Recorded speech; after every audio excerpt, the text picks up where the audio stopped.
Good morning, everybody. This is Chris Robinson, Robinson Ag Market with today's pre-opening grain and livestock comments for what is today? My goodness, it is Thursday, the 11th day of December, closing in on Christmas. Quiet overnight trade. Estimates have it now that private estimates have it now that the Chinese have probably bought maybe a couple more metric tons, maybe another million metric tons this week of soybeans.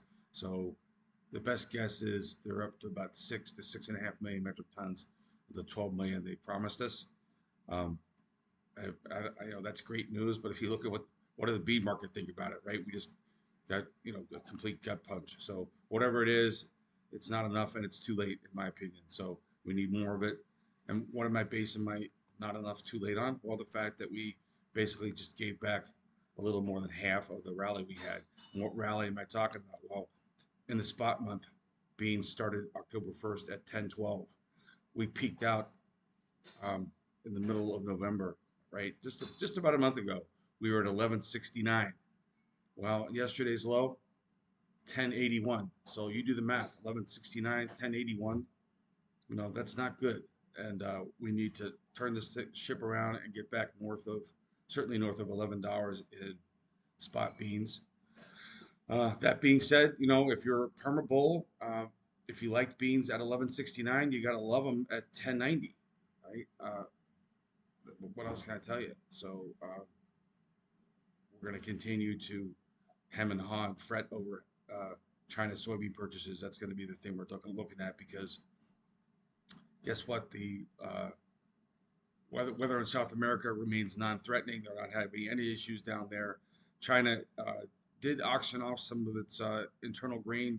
They're trying to make room for all this new grain that they've promised to buy from the U.S. Also, you got to remember, South America is going to be harvesting, and that's all that supply is going to be coming on. So it's going to be interesting to see what's going on with bean prices. The good news is I'm a glass half full person. You've got November new crop beans right at $11, 10.96. It also gave back a pretty good chunk of its rally. If you look at what happened with new crop beans, we were at 10.48 on October 1st. People were worried about what happens if we went to sub $10 beans. We did peak out at 11.31. Not quite the $1.57 that we got in the spot market, but 88 cents, give or take, 83 cents, excuse me. So that was a gift, right, to producers. And then as we've muddled through this last month, we gave back just about half of it. 10.90 yesterday's low in soybeans was pretty much spot on halfway back. So you may be excited, and every time you see a new report about new cash sales, that's great. What I'm focused on here is the price, and I could care less about what my opinion is, or your opinion is, or the president's opinion is.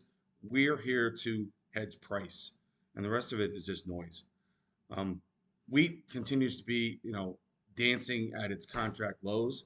Um, it's kind of like whistling through the graveyard. We got about 20 cents between where we are now and the contract lows in the wheat. I hope that we bottom out, but wheat doesn't really have a very big story. Chicago March wheat is at 531. The contract low is at 508. Um, those are the levels we got to worry about. And to wrap it up real quick with the grains, if you want these levels every day, I write a letter every morning, goes out, and every weekend I spend about 4 hours looking at key chart points. That's what I focus on here. Everybody else likes to talk about their opinion of what they think the yield is and what this politician's going to say and what this guy's going to say. I concentrate on price. I learned that a long time ago. I spent 20 years on the floor of the water trade, um, and I traded price.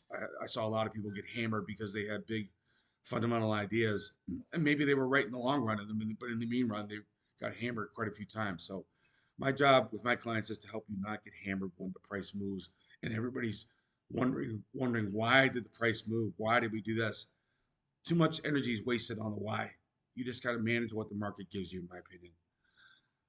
We're going to watch to see if we can get any more um, rally in the protein complex today. We've had a good bounce back, right?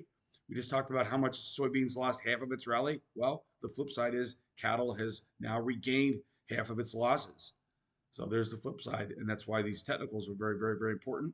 You got money flowing back into the long side in the cattle. It feels like all the protein complexes are higher yesterday. March feeder cattle was very, very key to watch. It peaked out yesterday at 333.20. There's a gap up there. We're all watching. Are we going to get into the gap in March feeders? That gap starts getting interesting and starts getting filled at 337 half.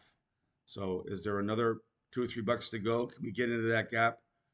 I would say most ranchers are hopeful, but hope's not a marketing plan, right? So we've had a great rally back. Remember, we got absolutely hammered. We dropped 85 bucks. We've clawed back over 40 now. Take advantage of that, please. Don't look at good look. Don't let this fall by the wayside, because if and when they do open up the border with Mexico, that's going to be the next bearish hurdle we're going to have to deal with. If they feel like we are past the threats with the screw worm, if they open up the border with Mexico, all that cattle that has not been coming up here for months, it's going to come up here and it's going to add to our supply. So just one more thing to worry about. The good thing is we've had a tremendous rally. It's a great opportunity. Take advantage of it. All right, well, that's about it. I'm in Nashville today. I'm flying home tonight. I will be available all day, though. Give me a call, 312 638 8868. This is Chris. Have a good day.